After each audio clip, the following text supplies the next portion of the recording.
Ayun, magandang araw sa ating lahat mga kaibigan. Muli na namang nagbabalik ang iyong lingkod, Rondy TV mo. Tuloy tayo kagad sa ating topic mga kababayan. Yun ang mga kababayan, dating member ng SBSI na si Ma'am Dayan Dantes ay natutuwa nga mga kababayan dahil malapit na daw yung paghuhukom. Malapit na daw maparusahan itong mga leader ng kultong grupo na SBSI mga kababayan. Magandang balita ito para nga makamit naman ang ating mga kababayan ang tamang hustisya.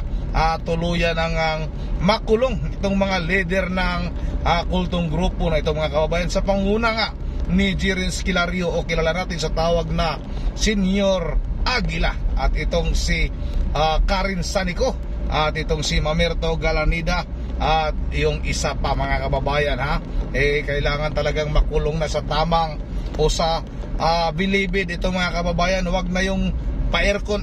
Maraming yung nagrereklamo bakit nasa Senado kinulong itong mga ito. Naka-aircon pa daw itong mga kultong leader ng grupo na ito mga kababayan maganda pa yung buhay ng mga hinayupak na ito. Wag na daw pabalikin ito sa sitio Kapihan.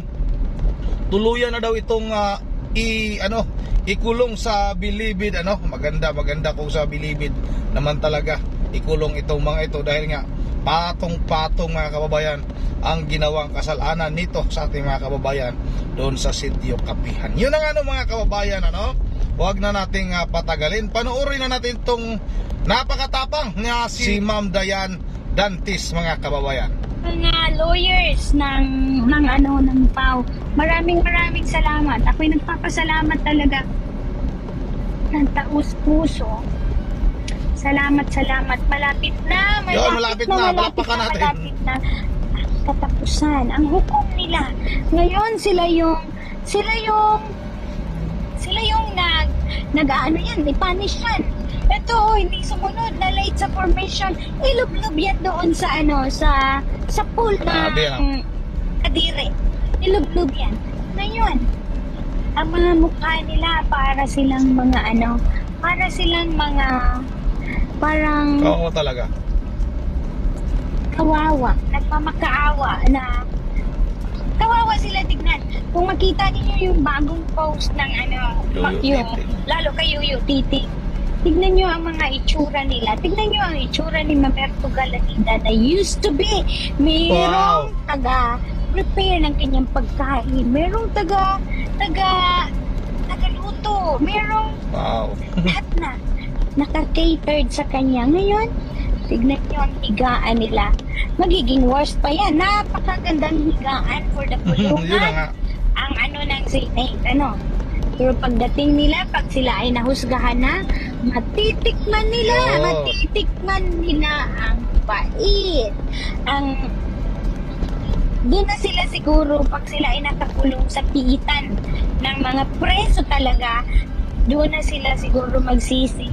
Doon na nila sabihin na sana kami ay nagsalita na lang yung totoo. Kami ay nagsabi na lang ng totoo nang hindi kami maging ganito.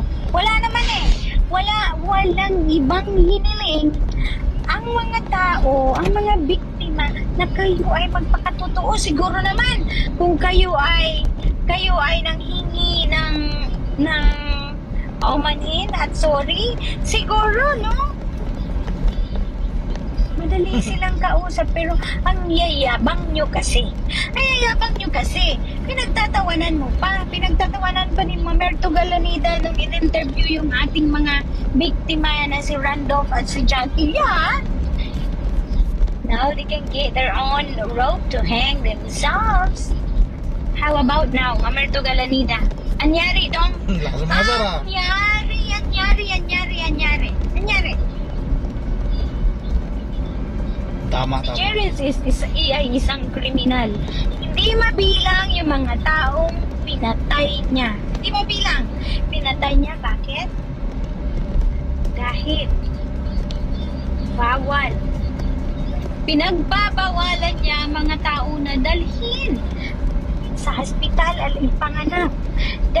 Pag nanganak, dalhin ang buntis sa hospital at doon manganak. Pero hindi.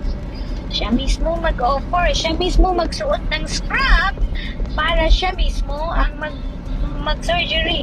Siya mismo ang gagawa ng C-section. Buti na lang talaga.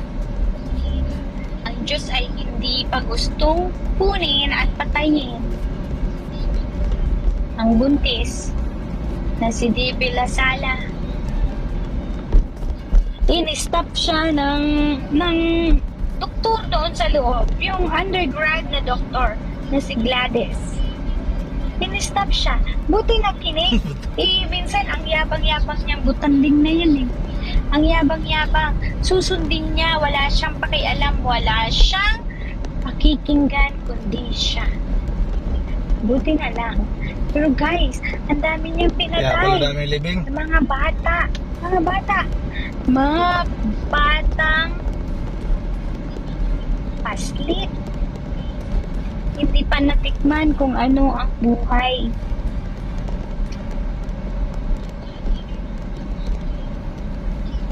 Meron pa pamangkin si Ma'am Dayan, yung ha? aking pamangkin. Ako'y talaga naman, last night hindi ako nakatulog. Hindi ako nakatulog dahil alam ko na namatay yung aking pamangkin pero tinago sa akin. Pilit na tinago sa amin. Pero nalaman ko din. Pero iba pa rin pala yung maririnig mo lang kisa sa makita mo.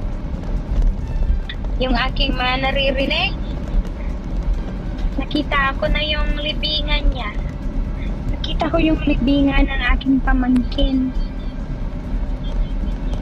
Hindi pa nilagyan ng kapanganakan niya. Walang petsa, mga kaibigan ko. Walang petsa sa kapanganakan at walang petsa sa pagkamatay niya. Guys, 3 weeks old. Grabe 3 weeks old. Parang kwento ng kapatid ko is napakagwapo. Napakagwapo. Alam niyo kung hindi lang sila namuhay doon, hindi lang sila nakatira doon, hindi mamamatay ang aking pamangkin. Hindi mamamatay. Ang gwapo-gwapo pa naman sana. Ang gwapo-gwapo talaga. Pero hindi eh. Kinakatuwa nila dahil na diretso na daw sa sa langit. Na Walang kasalanan yan. isang paslit of course, diretso sa langit. Pero ang tanong, dumiretso kaya? Hindi kaya andyan lang palakad-lakad sa para kayo ay kumbinsihin din na kayo ay umalis na walang langit. Ang langit ay hindi sa kapihan. Wala. Ang kapihan ay kulungan. Ang kapihan ay isang Bartolina. Pero hindi eh. Araw-araw, inaaraw-araw ninyo ang pagsisinungaling, mapagtakpan lang ang inyong Diyos. Di bali? Okay lang yan. Tama. Kasi ang tunay na Diyos, hindi natutulog. Kaya andyan. Ayan na yung 4 na nang-aapi sa inyo. Nang-aapi sa mga biktima. Maraming mga inaapi sila pero hindi nagsasalita. Ang dami. Lahat kayong mga pinagbabawalan na mag-aral, lahat kayong pinagbawalan na maghanap buhay, lahat kayong pinagbawalan na magkaroon ng trabaho. Panluloko talaga. Isang panluloko yan. Isang pang-aapi yan. Dahil sila ay mga sakim. Hindi kayo pa papayagang magtrabaho ng continuous na wala kayo dyan dahil wala na silang baka ma-brainwash kayo sa labas ng kapihan at hindi na nila kayo makontrol. Pero grabe ang mga pinagagawa nila sa inyo eh. Wala na nga kayong mga type sa inyo mga pamilya. Wala na. Tinanggal kayo sa inyong mga pamilya. Kagagawan ni Jerry Esquilario. Wala sa kapihan at hindi totoo na ang kapihan ay isang paraiso. Ang kapihan Tama. ay kulungan. Ang kapihan Tama. ay isang Bartolina sa mga taong mababait, masunurin. Binabartolina kayo. So, sana Hindi na makakauwi ang inyong Diyos. Hindi na makakauwi, sinasabi ko sa inyo. Walang October 25 na darating si Jerry's. Ika-ika, papunta sa kanyang ano. Hindi mangyayari yon, sinasabi ko sa inyo. Mabuti pa, mag-alsa balutan na kayo, magbalot na kayo dahil kayo, lahat kayo mga nandyan ay mga squatter.